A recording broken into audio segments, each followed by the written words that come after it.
ఆంధ్రప్రదేశ్ రాజకీయాల్లో వైసీపీ మరియు జనసేన పార్టీల మధ్య మాటల యుద్ధం ముదిరింది. ముఖ్యంగా ఒంటరిగా పోటీ చేసే దమ్ముందా అంటూ వైసీపీ క్యాడర్ నుంచి వస్తున్న పదునైన విమర్శలు జనసేన కార్యకర్తలను ఇరకాటంలో పడేస్తున్నాయి. క్షేత్రస్థాయిలో వైసీపీ శ్రేణులు పూర్తి దూకుడుగా ఉండడం, ప్రతి చిన్న విషయంలోనూ జనసేనను లక్ష్యంగా చేసుకుని వైసీపీ చేస్తున్న దాడిని ఎదుర్కోలేక జన సైనికులు ఇరకాటంలో పడుతున్నారు. ఎన్నికల వ్యూహంలో భాగంగా జనసేనను కేవలం ఒక అనుబంధ పార్టీగా చిత్రీకరించేందుకు వైసీపీ క్యాడర్ ప్రయత్నిస్తోంది. సొంతంగా పోటీ చేసే సత్తా లేకనే పొత్తుల కోసం వెతుకులాట అనే విమర్శలను వైసీపీ శ్రేణులు సోషల్ మీడియా వేదికగా బలంగా ప్రచారం చేస్తున్నాయి.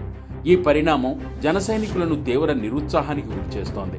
పార్టీ కోసం ఎంత బలంగా పోరాడాలని అనుకుంటున్నా పవన్ కళ్యాణ్ తీసుకుంటున్న కొన్ని రాజకీయ నిర్ణయాల వల్ల ప్రత్యర్థులను ధీటుగా ఎదుర్కోలేకపోతున్నామని జనసేన కార్యకర్తలు అంతర్గతంగా మదనపడుతున్నారు. జనసేన పార్టీకి బలం ఎంత ఉన్నప్పటికీ వ్యూహాత్మక నిర్ణయాల్లో స్పష్టత లేకపోవడం వల్ల క్షేత్రస్థాయిలో కేడర్ డేలా పడుతోంది. వైసీపీ సోషల్ మీడియా వింగిచ్చే ఘాటు సమాధానాలకు బదులివ్వలేక, అటు పార్టీ నిర్ణయాలను సమర్థించుకోలేక జన సైనికులు అయోమయ స్థితిలో ఉన్నారు.